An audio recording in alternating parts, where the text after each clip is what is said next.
আসসালামু আলাইকুম, সবাই কেমন আছেন? এই তো নতুন একটি ভিডিও নিয়ে আসলাম। এই তো আজকে রান্নাটা ছিল সিমের বিচি রান্না করব। আর সিমের বিচিটা নিয়ে আসছিলাম বাংলাদেশ থেকে, আসার সময় আম্মা দিদি ছিল। আর এদিকে তো রান্না করার জন্য সব কিছু রেডি করে নিতেছি, সাথে দেবো টমেটো, আলু। এই তো সব কিছু প্রায় কাটা শেষ। আর এখন সব কিছু রেডি করে নিব রান্না করার জন্য। এই তো সিমের বিচিটা আমি সিদ্ধ করে নিছি। আর এদিকে তো মাছ, আলু, তারপর হচ্ছে টমেটো, কাঁচামরিচ, পেঁয়াজ কেটে নিছি। এখন মাছ আর হচ্ছে আলুটা আমি ভেজে নিব হলুদ আর হচ্ছে লবণ দিয়ে। হলুদ আর লবণ দিয়ে ভালোভাবে মেখে নিছি। এখন দিয়ে দিব পাইপেনে ভাজার জন্য, একটু ভালো করে ভেজে নিব। আর এই সিমের বিচির তরকারিটা সোহাগে অনেক পছন্দ করে। এই তো এদিকে আমার ভাজা শেষ। এখন দিয়ে দিব পাইপেনে পেঁয়াজটা কিছুক্ষণ ভেজে নিব।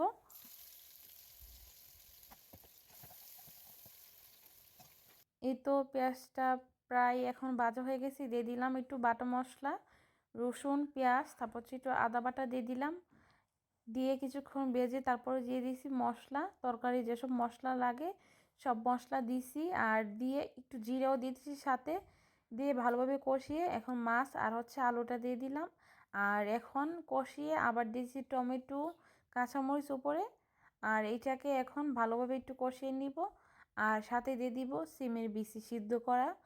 এই তো তরকারিটা এখন বসিয়ে দিছি।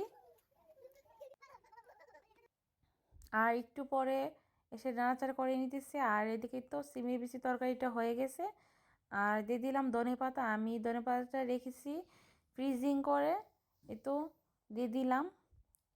আর এদিকে আমার তরকারিটা হয়ে গেছে। আর এই তরকারিটা খেতে অনেক মজা হয়েছিল। আর সোহাগ তো বলতেছে অনেক মজা হয়েছে, সে তরকারিটা অনেক পছন্দ করে। এই তো সবাই ভালো থাকবেন, আমাদের জন্য দোয়া করবেন। আল্লাহ হাফেজ।